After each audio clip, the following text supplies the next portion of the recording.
काशी में बैठा कोई संत महात्मा विरक्त नहीं है। ये हमके लिए ही लक्षण बताए जा रहे कि ये लक्षण अपने अंदर लाओ धीरे धीरे। क्यों? क्योंकि ये मनुष्य देह क्या बताया है, बड़ा दुर्लभ है। तो संत आए हैं उस वैश्य को दर्शन देने के लिए, अन्न मांगा, लाओ मैया हम चातुर्मास्य करेंगे तुम्हारे घर के समीप।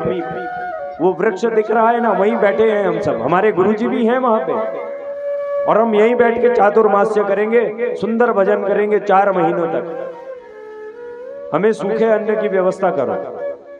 मैया थोड़ा सा सकुचाई कि कैसे बताऊं कि मैं नगर वधू वैश्या हूं। महाराज आप इतने बड़े महात्मा है, मेरे हाथ का अन्न आपके लिए शोभनीय है या नहीं है, ग्राह्य है कि नहीं है, कैसे मत बताऊं। जैसे तैसे संत को वो बात बताई, और जो वो शिष्य आए थे उन्होंने अपने गुरु महाराज को जाके, जो महान संत बैठे थे उनको जाके बताई कि गुरुदेव वो ऐसा ऐसा कह रही है कि वह वैश्या है, नगर वधू है, उनके हाथ का अन्न हमें ग्रहण करना चाहिए या नहीं। जो साधु होता है वो इन सब छोटी बातों में नहीं अटकता। जो भगवत रसिक होता है उसे पता होता है। उन्होंने कहा भैया ये जो तुलसी दिख रही है ना, इनके घर के प्रारंभ में ही इस तुलसी ने इनके सारे पापों को नष्ट कर दिया है, पवित्र बना दिया है इस स्त्री को। जो पतिव्रता तुलसी मैया वृंदा, उनकी सेवा जिसने कर ली, वो कितने भी दोष होने के बाद पवित्र हो जाती है वो स्त्री।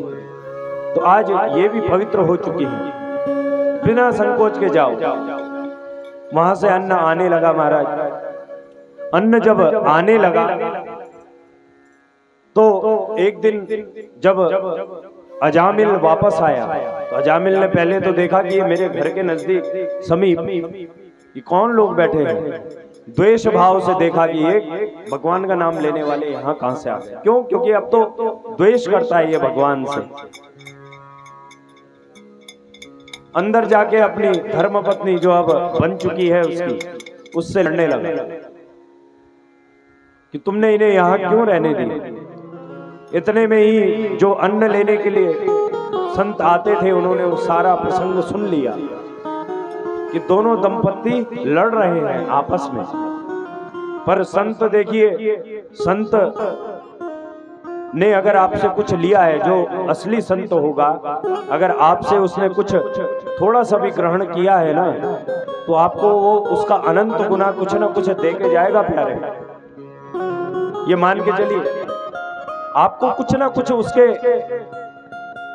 बदले में दे के अवश्य जाएगा, चाहे आशीर्वाद दे के जाए, चाहे कुछ और दे के जाए।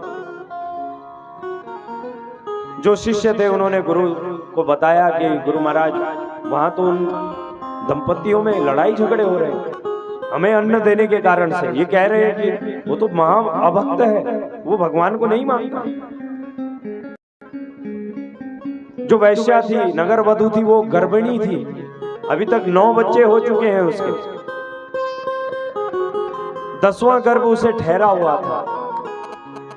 संत से क्षमा याचना जब मांगी, जब वहां से पुनः अजामिल चला जाता है तो क्षमा मांगती है वह कि आपका अपमान हुआ और मेरे पतिदेव ने आपको ऐसा ऐसा कह दिया कि इन सब ढोंगियों को यहाँ क्यों बिठाया हुआ है, मुझे क्षमा दे महाराज। जो संत थे, गुरु थे, उन्होंने कहा कि देवी तुमने मुझे प्रथम दिन में बताया था ना कि तुम्हें संतान होने वाली है, हमने तुम्हारा अन्न खाया है और अब हम चाहते हैं कि इस अन्न का कुछ ना कुछ मूल्य हम चुकाएं। अब वो अन्न का मूल्य कैसे चुकाया जाए? संत के पास रुपया पैसा तो होता नहीं है कि कोई गड्डी देके चला जाए। उन्होंने कहा कि देवी अब हम तो जाने वाले हैं यहाँ से, चातुर्मास्य हमारा पूर्ण हो रहा है, परंतु जो तुम्हारा अगला शिशु होने वाला है ना, तुम हमारे कहे अनुसार केवल एक कार्य करना। हाथ जोड़ के वह नगर वधू कहती है महाराज क्या करें?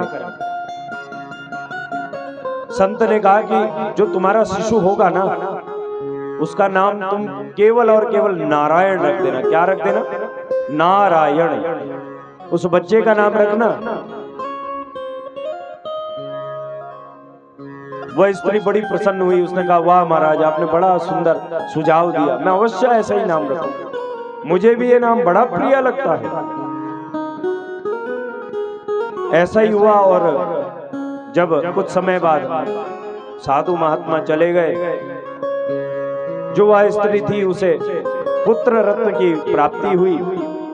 अजामिल ने कहा भाई इसका नाम रखा जाए। स्त्री ने कहा मैंने नाम सोच लिया, इसका नाम रखेंगे नारायण। क्या रखेंगे? नारायण। नारायण नाम रख दिया गया। अजामिल ने उस वक्त तो कुछ नहीं कहा। धीरे धीरे वह बालक बड़ा होने लगा और जो ये अजामिल है, क्योंकि ये लूट खसोट करके लाता है, किसी को लूट लेता है, डकैत बन गया है महाराज। कहां इतना वेदज्ञ ब्राह्मण कुसंग के कारण पतित हो गया। पतित होने के बाद जो स्त्री पतित भाव में थी वो तो हो गई शुद्ध, वो तो बन गई है आज के समय में भक्त, जो वैश्या थी। और अजामिल बन गया अभक्त, महापतित। धीरे धीरे धीरे धीरे महाराज जब वृद्धावस्था को प्राप्त हुआ, अब बूढ़ा हो गया है अजामिल, वृद्ध हुआ, नाना प्रकार की बीमारियां उसे लग गई। और बीमारियां लगने के बाद छोटे पुत्र से कई बार बड़ा प्रेम होता है।